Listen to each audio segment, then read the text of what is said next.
বৈষম্যর শিকার আমরা সরকারি গাড়ি চালক। আমাদের যে দাবি দাওয়াগুলো আছে তার আগে আমি কিছু কথা বলতে চাই। সেটা হলো 1971 সালের পর দেশ স্বাধীন হয়েছিল এবং 1971 সালে দেশ স্বাধীন হয়েছিল। আজকে 2024 সালে আবার দেশ স্বাধীন হয়েছে।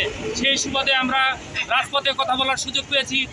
দীর্ঘ 16 বছর পর আমাদের যে দাবি দাওয়াগুলো আমরা পেশ করতে পেরেছি, মুখ খুলতে পেরেছি, সেই জন্য আমরা ছাত্র জনতাকে ধন্যবাদ জানাই। আমরাও এই যুদ্ধে অংশগ্রহণ করেছিলাম। এখন বিভিন্ন মহলের বিভিন্ন লোক এসে আমাদের সাথে যোগ করবে, তারা বলবে যে আমরাও রাজপথে আন্দোলন করেছিলাম। আসলে তাদের যাতে সেই সুযোগটা না পায় আমি সেই দাবি জানাবো এবং আমরা বলবো যারা রাজপথে কাজ করেছিল তাদের দাবি দরবার জন্য মেনে নেওয়া হয়। আজকে আমরা 3টা দাবি নিয়ে দাঁড়িয়েছি। সেই দাবিগুলো হলো বৈষম্য নিরসনের কোনো ঠাঁই হবে না এই বাংলায়, এবং আমাদের আরেকটা যে দাবি আছে অধিকার ভাতার কোড, সরকারি গাড়ি চালকের যে অধিকার ভাতার কোড সেটা নিরসন করতে হবে এবং অধিকার ভাতা কোড আলাদা করতে হবে। আরেকটা দাবি আছে আমাদের, আমরা সবসময় ঝুঁকির মধ্যে থাকি। আমরা যারা গাড়ি চালাই আমরা ঝুঁকির মধ্যে থাকি, সেই ঝুঁকির জন্য আমরা ঝুঁকি ভাতা দাবি করছি। আজকে আমরা যে পেশাটায় নিয়োজিত আছি সেই পেশাটা অনেক ঝুঁকি।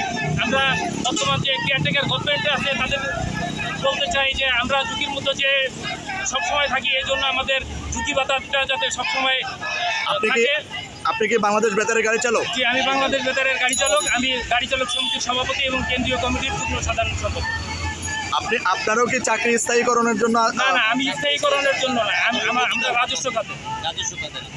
আচ্ছা, রাজস্ব খাতে আমরা অধিকার ভাতার কোড আলাদা চাই। 13 বছর লোক সংখ্যা ছিল ব্যাপক, আর 13 বছর ধরে আমরা নিপীড়িত। আমরা চাচ্ছি যে আমরা যে এতগুলো লোক আছে তাদেরকে স্থায়ীকরণ করা হোক। ডক্টর মোহাম্মদ ইউনূস স্যারের কাছে আমাদের একটাই আবেদন, এতগুলো লোকের ভবিষ্যৎ যেন ধরে যায়।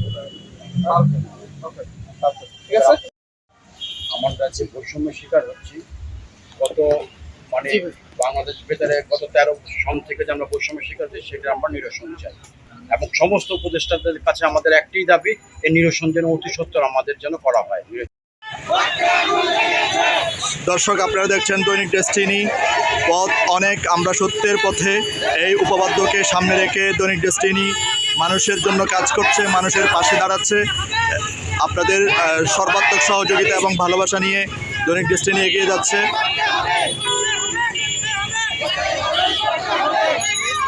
দর্শক আপনারা দেখছেন বাংলাদেশ বেতারের সামনে থেকে বাংলাদেশ বেতারের অনিয়মিত শিল্পীদের চাকুরি স্ব পদে স্থায়ীকরণের এক দফা দাবিতে তারা সমাবেশ করছে।